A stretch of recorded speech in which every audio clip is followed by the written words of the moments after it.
ಅದರಲ್ಲೂ ಏರಿಯಾ ಹುಡುಗರಿಗೆ ಡಬಲ್ ನಮಸ್ಕಾರ. ನಾವು ಹುಡುಗರು ನಮ್ಮ ಮದುವೆಗಳಿಗೆ ಇಷ್ಟು ಎಕ್ಸೈಟ್ಮೆಂಟ್ ಆಗಲ್ಲ, ಆದ್ರೆ ನಿಮ್ಮ ಬುಕ್ಕಂತೂ ಫುಲ್ ಥ್ರಿಲ್. ಆ ಏರಿಯಾದಲ್ಲಿ ಗಣಪತಿ 10,000, ನಮ್ಮ ಏರಿಯಾದಲ್ಲಿ 15,000 ಆಗಿರ್ಬೇಕು. ನಮ್ಮ ಏರಿಯಾ ಗಣಪತಿ ಅಂತೂ ಪಳಪಳ ಅಂತಿರ್ಬೇಕು. ಏರಿಯಾ ಹುಡುಗರು ಗಣೇಶ ಕೂರ್ಸಕ್ಕೆ ಅಂತ ಧಾಮ್ ಧೂಮ್ ಅಂತ ರೆಡಿ ಆಗ್ತಿರ್ತೀರಾ. ಒಳ್ಳೆ ಹೈ ಕ್ಲಾಸ್ ಆಗಿರೋ ಗಣಪತಿನ ಹುಡುಕ್ತಾ ಇದ್ದೀರಾ?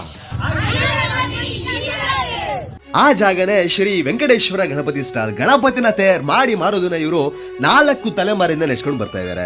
10 ಬರೋಬ್ಬರಿ 100 ವರ್ಷದ ಹಿನ್ನೆಲೆ ಇದೆ ಇವ್ರಿಗೆ. ಹುಡುಗರು ಏನೇ ಪರ್ಚೇಸಿಂಗ್ ಮಾಡ್ಬೇಕಾದ್ರೂ ವೆರೈಟಿ ಮತ್ತೆ ಡಿಸೈನ್ಸ್ ಗಳ ಬಗ್ಗೆ ಜಾಸ್ತಿ ಏನ್ ತಲೆ ಕೆಡಿಸ್ಕೊಳ್ಳಲ್ಲ. ಆದ್ರೆ ಗಣಪತಿ ಅಂತ ಬಂದ್ರೆ ಸಾಕು, ಅಡಿಯಿಂದ ಮುಡಿವರೆಗೂ 1 ಇಂಚು ಕೂಡ ಮ್ಯಾಟರ್ ಆಗುತ್ತೆ. ಸೊ ನಮ್ ಕೊಡಗಲ್ಲ ಹುಡುಗರು ಸಹ ಈಗ ಗಣಪತಿ ಸರ್ಚಿಂಗ್ ಅಲ್ಲಿ ಇರ್ತೀರಾ, ಬೇಗ ತಡೆ ಮಾಡದೆ ಈ ಜಾಗಕ್ಕೆ ಬನ್ನಿ. ಅರ್ಧ ಅಡಿ ಪುಟ್ಟ ಗಣೇಶದಿಂದ ಹಿಡಿದು 10 ಅಡಿ ಎತ್ತರದ ಗಣೇಶವರೆಗೂ ಇಲ್ಲಿ ಸಿಗುತ್ತೆ. ಅಯೋಧ್ಯೆ ರಾಮ ಗಣಪತಿ, ರಥದಲ್ಲಿರೋ ಗಣಪತಿ, ಮೂಷಕ ಗಣಪತಿ, ನರಸಿಂಹ ಗಣಪತಿ, ಇನ್ನು ಈ ತರ ಪೌರಾಣಿಕ ಹಿನ್ನೆಲೆ ಇರೋ ಸ್ಟೈಲ್